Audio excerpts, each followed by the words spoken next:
Davey, Davey, Davey, Davey, Davey, Davey, Davey, Davey, Davey, Davey, Davey, Davey, Davey, Davey, Davey, Davey.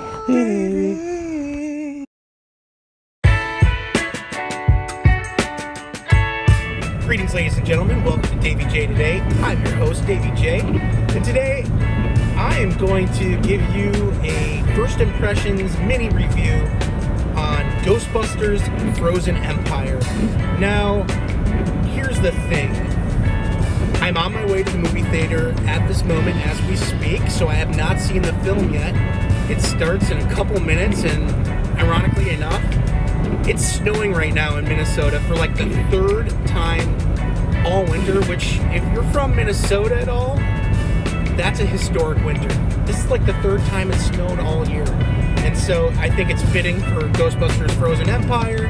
It's snowing outside, etc. So it's meant to be. Anyways, I hope I laugh. I hope I cry. I hope I get spooked out. I hope it's a little bit scary. I hope it's a little bit epic. I hope they use enough practical effects that it doesn't look too CG. And I think all you moviegoers might know what I mean. So the tickets cost $24 now. Yeah. I think there's a $2 fee. I bought them on Fandango, and I'm seeing them at an AMC movie theater with Dolby Cinema. So, I mean, if you're going to pay upwards of almost $20 to see a movie, you may as well see it in Dolby Cinema. So that's what I'm doing. Can't wait to see the movie. I'm excited. I got my expectations in check, but I'm looking forward to it. I will get right back to you immediately after the movie ends and let you know what I think on the drive home. Hey everybody, as you can see, I'm leaving the theater. There it is right there behind me, and it's like Ghostbusters Frozen Empire right out here with me. I mean, look at everything. The third authentic snow of the year in Minnesota, which is just strange to say. And man, that movie. I'm gonna hop in the car real quick. You want to see a Frozen Empire? Look at this. The roads are so bad right now. I'm going 36 miles per hour. Just finished watching Ghostbusters Frozen Empire, and it's literally a Frozen Empire here in Edina, Minnesota. I mean, it is absolutely crazy ironic, right? Woo! Hopefully I get home safe. So, the big question is, what did I think about Ghostbusters Frozen Empire? They threw the nostalgia bombs everywhere they could, though. William Atherton, Slimer, you saw it in the trailer, so I'm not, like, spoiling anything.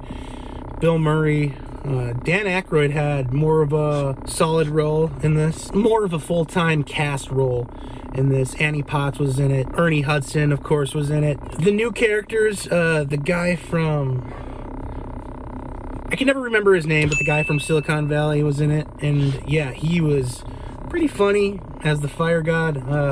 There are things that I love about Finn Wolfhard. You want to talk about perfect casting. He was just absolutely adorable in Stranger Things. I don't think it's a secret. Everybody knows that. And then, of course, cast in It, and then It Chapter 2. That's more perfect casting. Finn Wolfhard, once again, blowing it out of the water. Ghostbusters Afterlife, he was okay in that. This one, they really tried to have him be the comic relief, and for me it just fell very short. I don't think he's the funniest person in the world, and I'm not saying he's a bad actor, but as comic relief, I just don't see him as a comedian, and I felt like the writers gave him so many comic lines in this film for whatever reason, and he's not that funny. He doesn't have good timing. I just didn't really enjoy his jokes. Now, did I enjoy him in the film overall? Yeah, I guess. But he's just not funny to me. Another cool thing that I loved about this, right out the gate, you get, out of all the Ghostbusters films, the coolest Ecto 1 entry scene right off the bat. You got the Ecto 1 flying down the street, right out the gate, chasing ghosts, doing what you want the Ghostbusters to be doing. And that Ecto 1 looks so cool. And obviously they filmed this on location in New York City. You can see the Empire State Building in the back. I don't know. I wouldn't be surprised if they were like, I think they were driving down Broadway. I got to look at the filming locations. Somebody posted this on social media when they were filming the movie and said, oh, Ecto 1 spotted in New York City, and etc. So that is really awesome. You also get a new kind of style trap. Somebody said earlier, oh, it's to sell toys, but but you get a drone trap, which is such a good idea. The remote control trap in Afterlife was really cool, but in this one, we get a drone trap, and talk about being versatile and having to trap a ghost on the run. Worked out perfect. McKenna Grace, she is so great in these movies, and she is the new heart of the Ghostbusters. She really is. Taking over kind of for Dan Aykroyd. I always thought Dan Aykroyd's character, Ray Stantz, and he was always my favorite, was the heart of the Ghostbusters. I think there's a point in Ghostbusters where Venkman's like, Raymond Stantz, the heart of the Ghostbusters. Really, Raymond Stantz is the heart of the Ghostbusters. But in these new movies, McKenna Grace really holds that torch, and I think she really honors her role as one of the best Ghostbusters. And it's been fun watching her mature into this. She looks so grown up now. It's like, oh, they're just growing up so fast, you know? And it's kind of cool because you got the Spanglers and then you got the other Ghostbusters. They kind of look like Harold Ramis-esque, so I kind of almost buy it that they're Spanglers. If you told me, oh, Harold Ramis' granddaughter is McKenna Grace, I'd be like, yeah, they kind of look like each other, especially when she puts on the glasses, etc. So Paul Rudd was back. Paul Rudd was super funny, as always. Paul Rudd has a certain type of humor that you can't duplicate. He's one of a kind, and as always, very funny. His timing's always great. And to see all these wonderful special effects, lots of good practical stuff. Didn't go super overboard. I don't want to say any spoilers, but man, the stakes were high in this movie, and I like the villain a lot. A lot of people are going to come out of this movie and try to compare it with Ghostbusters Afterlife. There are things I love about Ghostbusters Afterlife, and I know a lot of people are saying, oh, this movie wasn't half as good as Ghostbusters Afterlife. And that may be true, but I enjoyed this movie. It's hard to say whether or not I like it better than Afterlife. It's kind of like Ghostbusters and Ghostbusters 2. Depending on what day it is, I might want to watch Ghostbusters 2. Depending on what day it is, I might want to watch the original Ghostbusters. I don't know how much better or worse it is than Ghostbusters Afterlife, but Frozen Empire, I did enjoy it.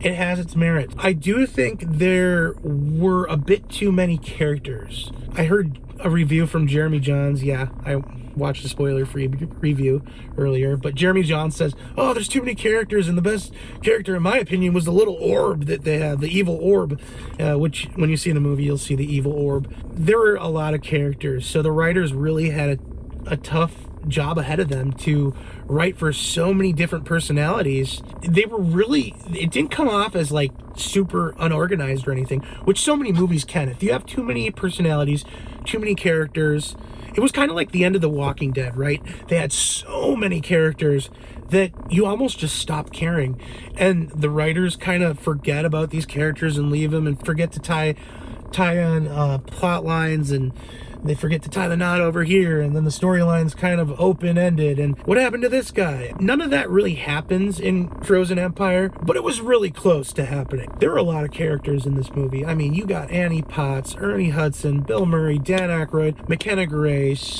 dude from Silicon Valley, you have Podcast, you have Finn Wolfhard, you have Finn Wolfhard's girlfriend from Ghostbusters Afterlife, and then Ernie Hudson has like this Ghostbusters lab, which is a really cool addition. You gotta wonder who's pulling the strings in the back, who's financing it.